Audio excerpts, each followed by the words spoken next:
Olá pessoal, aqui é a Maria Amélia e eu vim comentar hoje sobre um estudo que foi publicado recentemente na New England e cujos resultados foram divulgados essa semana também no Congresso Europeu. Estou falando do Flow Trial, que na verdade já recebe comentários há algum tempo, porque foi um estudo que foi interrompido precocemente diante do resultado benéfico da medicação avaliada, que foi a semaglutida. Mas antes de falar de resultados, eu acho importante a gente comentar um pouco do racional desse estudo, quem foi sua população, resultados, se teve limitações e eventos adversos associados. Então, o Flow, ele procurou avaliar uma população com diabetes tipo 2 de mais alto risco. A gente sabe que mesmo hoje tendo diversas medicações para tratar pacientes com redução de taxa de filtração glomerular e ou albuminúria, a gente tem SGLT2, finerenona e Ecabra, uma proporção desses pacientes, eles continuam a evoluir com perda de taxa de filtração glomerular, piora de albuminúria e, por fim, eventos renais e cardiovasculares, com maior mortalidade geral, inclusive. Então, o FLOW foi um estudo randomizado, placebo-controlado, multicêntrico, que procurou comparar a semaglutida com o placebo. Foi um estudo que teve uma população de 3.533 participantes, sendo que 50% deles ficou no grupo da semaglutida e 50% deles no grupo do placebo. Qual que era a dose da semaglutida que foi o objetivo do estudo? Era 1 miligrama por semana subcutâneo. Essa dose-alvo ela foi alcançada ao longo de um período. Então, os pacientes começavam fazendo 0,25, eram avaliados por 4 semanas. Caso tolerassem, havia aumento da dose da medicação para 0,5 por mais 4 semanas até uma dose-alvo de 1 miligrama. O período de follow-up foi de 3,4 anos, E quem foi a população, fora esse critério de diabetes tipo 2, quem foi a população que foi incluída no estudo? Então, eram pacientes com diabetes tipo 2, eles tinham que ter hemoglobina glicada menor ou igual a 10, tá em uso de Ecabra em dose tolerada ou dose máxima, desde que os pacientes tolerassem essa medicação, ou seja, uma proporção não utilizava essa medicação, mas ela tinha que estar em dose estável por pelo menos 4 semanas. Fora isso, um critério de inclusão importante foi em relação à taxa de filtração glomerular e albuminúria. Então, a gente tinha 2 grupos de pacientes. Um que tinha taxa de filtração glomerular entre 75 e 50 e uma albuminúria de pelo menos 300 mg por grama, ou um grupo de pacientes com taxa de filtração glomerular entre 25 e 49 e uma albuminúria de pelo menos 100 mg por grama. A quantidade, o máximo de albuminúria que esses pacientes podiam apresentar eram 5.000 mg por grama, Se acima disso, eles eram excluídos também do estudo.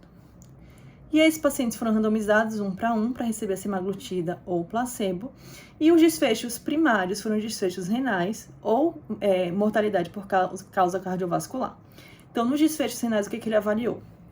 O início de TRS, ou uma redução de taxa de filtração glomerular para menos que 15 ml por minuto, ou uma redução de pelo menos 50% da taxa de filtração glomerular. Nos desfechos secundários, ele avaliou o slope da taxa de filtração glomerular, Se a queda da taxa de filtração glomerular nesse período de follow-up era menor no grupo da semaglutida comparado ao grupo placebo. Fora isso, ele avaliou também eventos cardiovasculares. E o que o estudo encontrou foi resultado de fato positivo, Tanto nos desfechos primários quanto nos secundários.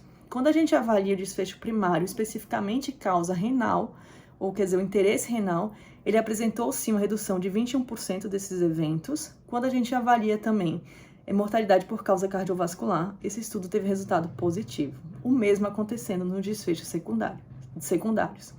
Os pacientes evoluíram com menor perda de taxa de filtração glomerular comparado com o placebo, assim como menos eventos cardiovasculares, Em relação aos eventos adversos ou eventos adversos graves, ele, de forma interessante, ele foi menor no grupo da semaglutida do que no grupo do placebo.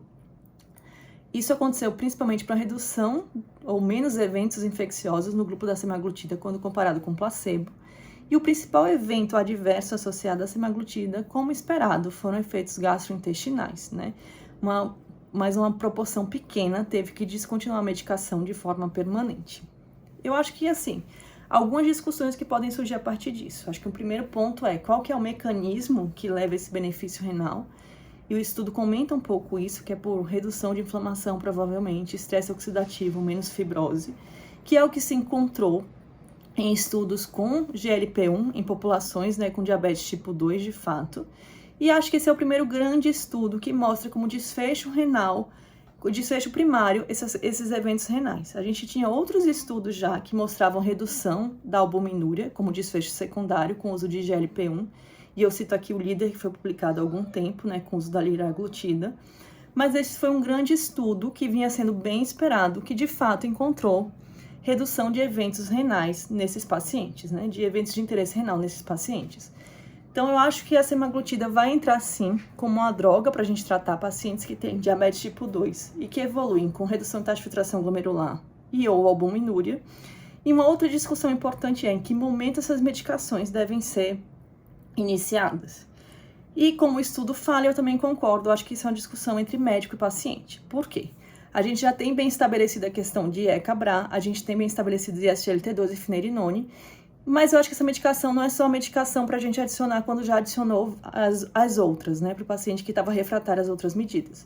Eu acho que a gente deve avaliar cada paciente individualmente. Uma proporção não vai conseguir fazer ECA-BRA por intolerância, outros pacientes não vão conseguir fazer o finerenone ou o SGLT2. Então, o momento de iniciar a medicação, ele deve ser individualizado, sim, de acordo com cada paciente.